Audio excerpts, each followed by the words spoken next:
Hi, today we're going to be talking about the commutative and associative properties, and these are actually properties that you've probably used before, but maybe not even realized. So the commutative property says if a and b are real numbers, then a plus b equals b plus a. And that's the one of addition, but for multiplication, a times b equals b times a. So we can use the commutative property, ooh, we got some mess here, to rewrite these expressions. So -1 plus 3 can be written as 3 plus -1. It also could be written as 3 minus 1, right? Because we know that plus a negative equals just minus. 4 times 9 can be written as 9 times 4. That's it. That's what the commutative property is. So we are asked, we also have the associative property. A associative property means that a plus b plus c equals a plus b plus c. And for multiplication, a times b times c equals a times b times c. It just means that we can regroup things. So we can use it to rewrite here. We've got 3 plus 0.6 plus 0.4. We can rewrite that as 3 plus 0.6. Oops, I put my parentheses too soon. Plus 0.6 plus 0.4, right? Here we've got -4. Oops, you can't see that. Here we've got -4 times 2/5 times 15. Well, that can be written as -4 times 2/5 times 15, okay? It just means that we can regroup things, and sometimes that's in our best interest when we're actually trying to solve. So let's do this. Here we can use the associative property to simplify. We have 6 times 3x. We can rewrite this as 6 times 3 times x. So that would just become 18x, right?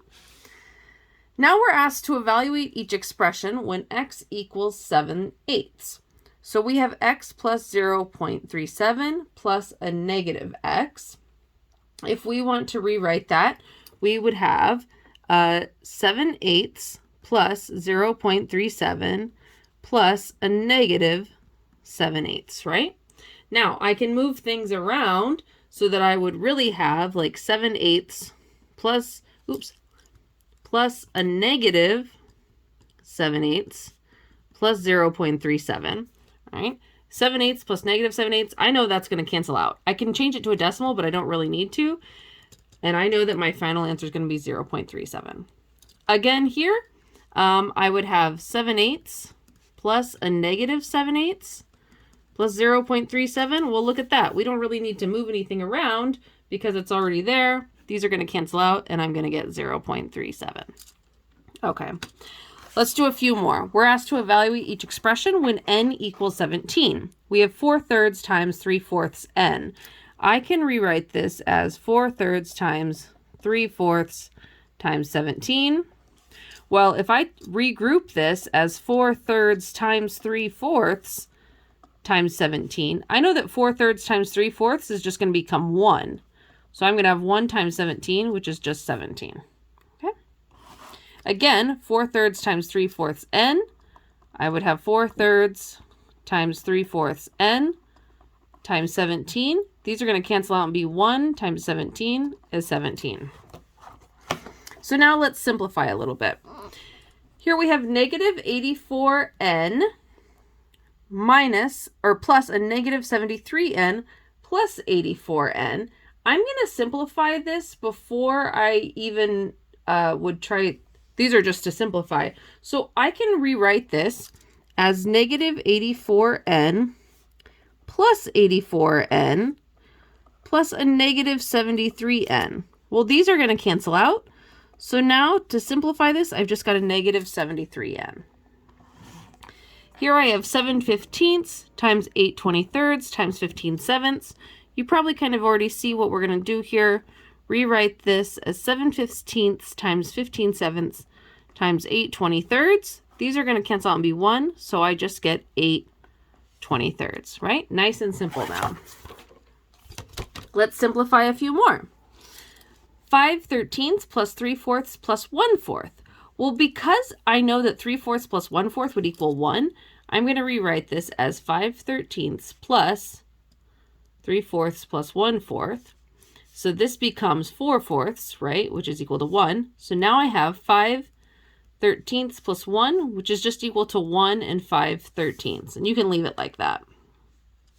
Here I've got 6.47 plus 9.99 plus 1.01.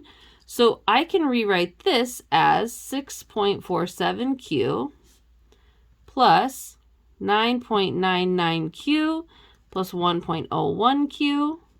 And 9.99 plus 1.11, that's going to give me a nice clean number. So I will end up having 6.47q plus, this is just going to become 11q. And then I can add these up more easily. So I've got, this is going to become 17.47q. All right. Here we've got 1.67 times 8 times 0.25. Well, I know it's actually easier to multiply 8 and 0.25. So I'm going to have 1.7 times 8 times 0.25. And I know that this is going to become 1.67 times 8 times 0.25 is just 2. And 1.67 times 2 is going to be equal to 3.34. All right.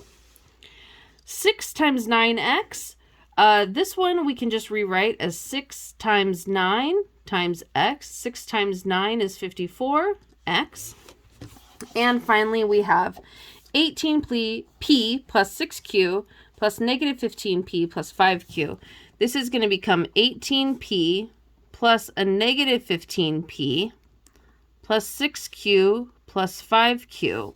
I can group these together because they're like terms. So 18p plus a negative 15p is going to be 3p plus 6q plus 5q is 11q. And that's as far as that can be simplified.